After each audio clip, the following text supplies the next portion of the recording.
Right. Radha గారు, మరి ఇప్పుడు అమెరికాలో ఉన్న మనవాళ్ళ ముందు ఉన్నటువంటి ఆప్షన్ ఏంటి? పేరెంట్స్ చాలామంది కూడా వాళ్ళ పిల్లలు ఎలా ఉన్నారో ఏంటో ట్రంప్ తీసుకునే నిర్ణయంతో అనేటువంటి టెన్షన్లో కూడా ఉన్నారు. వాళ్ళకి మీరేం చెప్తారు? ఇమీడియట్ గా ఈ H1B వీసా పై ఫీజ్ హైక్ అయితే it is going to be a burden. Because H1B visa ప్రతి సంవత్సరం అని కూడా మార్నింగ్ తన ఎగ్జిక్యూటివ్ ఆర్డర్ లో చెప్పారు. కాబట్టి దీని వల్ల భారం అయితే పడుతుంది H1B వీసాకి అప్లికెంట్స్ పై కానీ అలాగే ఆ ఫర్మ్స్ పై కూడా ఈ ఇమీడియట్ గా ఈ భారం అయితే పడుతుంది. అలాగే మిగిలిన kinds of visas 185 different kinds of visas America జారీ చేస్తుంది. అలాగే ప్రతి దానిపై ప్రతి వీసా పై కూడా ప్రతి కైండ్ ఆఫ్ వీసా పై కూడా ఏవో ఒకటి కొన్ని ఆంక్షలు డైరెక్ట్ గా కనిపిస్తున్నాయి, కొన్ని ఆంక్షలు పరోక్షంగా ఉంటున్నాయి. నేను ఇందాక ప్రస్తావించినటువంటి ఈ గ్రీన్ కార్డ్ రెన్యువల్ కి అయితేనేమి కానీ అలాగే గ్రీన్ కార్డ్ అప్లికేషన్ అయితేనేమి కానీ కాబట్టి ఈ ఆంక్షలు అయితే క్లియర్ గా కనిపిస్తున్నాయి. కాబట్టి ఇప్పుడున్నటువంటి ఎప్పుడు కూడా లీగల్ మైగ్రేషన్ అంటే you have complete all kinds of papers and మీరు కంప్లీట్ గా ప్రపంచంలో ఏ దేశానికి వెళ్ళినా వాళ్ళ యొక్క రూల్స్ కి అనుగుణంగా అలాగే వాళ్ళ యొక్క రెగ్యులేషన్స్ కి అనుగుణంగా వ్యవహరించాల్సిన అవసరం ఇటు మన స్టూడెంట్స్ కానీ ఎంప్లాయీస్ పై కానీ ప్రతి ఒక్కరిపై ఉంది. కాబట్టి లీగల్ గా ఫార్మల్ గా వెళ్ళినటువంటి ఎలాంటి స్టూడెంట్స్ కానీ ఎంప్లాయీస్ కానీ అలాగే వాళ్ళ పేరెంట్స్ కానీ ఏమాత్రం భయపడాల్సిన అవసరం అయితే ఏమీ లేదు. మేబీ షార్ట్ రన్ లోని maybe they are going to review this policy because long run లో వాళ్ళ ఎకానమీ కూడా ఇది బేర్ చేస్తుందని నేను అనుకోవట్లేదు. Because they also want skilled work force and especially western economies all are getting aged. వాళ్ళందరికీ ageing population is a problem. మనకి this is actually a blessing because we have got మన దేశంలోని we have got working age group percentage to overall population. మన India is becoming young. So that is the reason ఇప్పుడు ప్రతి ప్రపంచ దేశం including United States of America వాళ్ళు మన work force లేకుండా I don't think they can continue their economy. వాళ్ళ MNCs కానీ ఫర్మ్స్ కానీ they can run on a long run.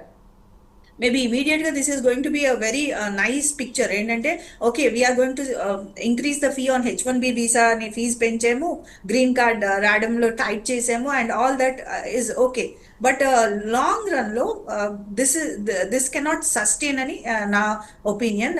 Because cost of production ప్రతి ఫర్మ్ కి పెరుగుతుంది. కాబట్టి even big short MNCs will also going to rethink. So immediate గా legal గా అన్ని పేపర్స్ తో వెళ్ళి అన్ని రూల్స్ అబాయిడ్ చేసినటువంటి పిల్లలు పేరెంట్స్ ఏమాత్రం భయపడాల్సినటువంటి అవసరం మనకి కనిపించట్లేదు. అయితే ఈ ప్రాబ్లం అంటే మన బికాస్ ఆఫ్ ఇండియన్స్ కానీ చైనీస్ కానీ ఆర్ ఏషియన్ పాపులేషన్స్ వల్ల మా ఉద్యోగాలకి ఇబ్బంది పడుతుంది అనే ఈ narrative maybe over last 2-3 decades నుంచి ఈ నరేటివ్ ఉంది. దీనికోసం చాలా మంది ఎకానమిస్ట్ కానీ లీడర్స్ కానీ ఎక్స్పర్ట్స్ కానీ ప్రస్తావించినటువంటి అంశాలు కూడా మనకు కనిపిస్తున్నాయి. ఒకసారి మనం బ్యాక్ వెళ్ళి చూస్తే ఆ టైంలో బికాస్ ఆఫ్ గ్లోబలైజేషన్ చాలా అన్ఎంప్లాయబిలిటీ పెరుగుతుంది అన్న ఒక నరేటివ్ వచ్చింది. దిస్ ఇస్ 1970s లో. అప్పుడు 1973లో యుఎస్ కూడా ట్రేడ్ అడ్జస్ట్మెంట్ అసిస్టెన్స్ అని ఒక పాలసీ తీసుకొచ్చింది. అంటే ఈ పాలసీ ఆధారంగా ఎవరైతే ఇంటర్నేషనల్ ట్రేడ్ అంటే ఎక్స్పోర్ట్స్ వల్ల కంపెనీలు మూతపడ్డాయో అన్ఎంప్లాయబుల్ గా ఉన్నటువంటి వాళ్ళ సిటిజన్స్ కి వాళ్ళ కొంత కంపెన్సేషన్ పే చేయడం అలాగే వాళ్ళ స్కిల్ ఎన్హాన్స్మెంట్ లో ట్రైనింగ్ ఇప్పించడం కూడా జరిగింది. కాబట్టి ఇప్పుడు ఉన్నటువంటి ఇది అమెరికా కానీ ఇండియన్ ఎకానమీ కానీ ఎవరైనా కూడా మనకి వేరే దేశాల నుంచి కాంపిటీషన్ వస్తుంది, మనకి ఉద్యోగిత లభించలేదు. ఇప్పుడు మన భారత విదేశాంగ శాఖ స్పందించి మాట్లాడినట్లుగా కూడా నిపుణుల రాక వల్ల ఇరు దేశాలకి లబ్ధి ఉంటుంది. సో ఈ పాయింట్ ఆఫ్ వ్యూలో వాళ్ళు థింక్ చేసి ఈ ఏవైతే కొత్తగా నిబంధనలు తీసుకొచ్చారో దాని మీద ఏమైనా వెనక్కి తగ్గే అవకాశం ఉంటుందా? అలా ఆశించవచ్చా? అదే చెప్తున్నాను. మేబీ ఇది లాంగ్ రన్ లో రన్ అవ్వకపోవచ్చు అండి. బికాస్ మనకు ప్రపంచంలో వేరే దేశాలు తక్కువ ధరకు ప్రొడ్యూస్ చేస్తారంటే వాళ్ళ నుంచి మనం ఇంపోర్ట్ చేసుకోవడంలో నష్టం ఏమీ లేదు. కాబట్టి ఎకనామిక్ లాస్ ఎక్కువగా ఉంటుంది. అంటే ఈ ట్రంప్ గారు తీసుకున్నటువంటి పాలసీ డెసిషన్ వల్ల economic loss already American inflation కానీ అన్ఎంప్లాయ్మెంట్ కానీ కాస్ట్ ఆఫ్ లివింగ్ కానీ చాలా ఎక్కువ అయిపోయినటువంటి అవకాశం. కాబట్టి లాంగ్ రన్ పాలసీ ఇనిషియేటివ్స్ ద్వారా వాళ్ళ ఎకానమీని వాళ్ళు సెక్యూర్ చేసుకోవాలి. అలాగే బయట దేశాల నుంచి free mobility of factors of production is always a blessing. కాబట్టి తక్కువ కాస్ట్ ఆఫ్ ప్రొడక్షన్ చేయడానికి బయట దేశాల నుంచి నిపుణులు, అలాగే బయట దేశాల నుంచి స్కిల్డ్ ప్రొఫెషనల్స్ తీసుకోవడంలో ఏమాత్రం నష్టం లేదు ఎకనామీ పరంగా ఆలోచన చేస్తే. So legal and complete regulations తో కూడిన migration is overall beneficial to all the consumers. ఇటు ప్రపంచ వ్యాప్తంగా ఉన్నటువంటి కన్జ్యూమర్స్ పాయింట్ ఆఫ్ వ్యూ లో ఆలోచన చేస్తే, సో మనకి cost of production of services ఎక్కడైతే తక్కువకు లభిస్తాయో ఆ దేశం నుంచే ప్రొడక్షన్ చేయడానికి ఎంఎన్సీస్ కూడా ఆలోచన చేస్తాయి.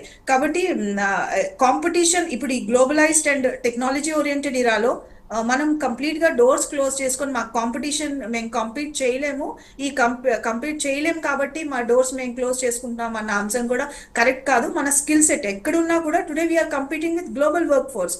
సో మన ఇండియాలో ఉన్నా కూడా we are competing with global work force. Because మన కోర్స్ కానీ మన వర్క్ కానీ నచ్చకపోతే వరల్డ్ కన్జ్యూమర్స్ కి they have an option today, వాళ్ళు ఇంకొక దగ్గరికి స్విచ్ ఆన్ అవుతారు. సో లాంగ్ రన్ లో maybe policy initiatives to strengthen American economy, strengthen American work force and equip skilled work force of America అదే ఆలోచన చేయాలి. ప్రతి దేశం కూడా ఈ ఆలోచన చేస్తే. రైట్ వెంకట్ గారు ఒక్క నిమిషం ముందుగా మన రవికిరణ్ గారితో మాట్లాడతారా?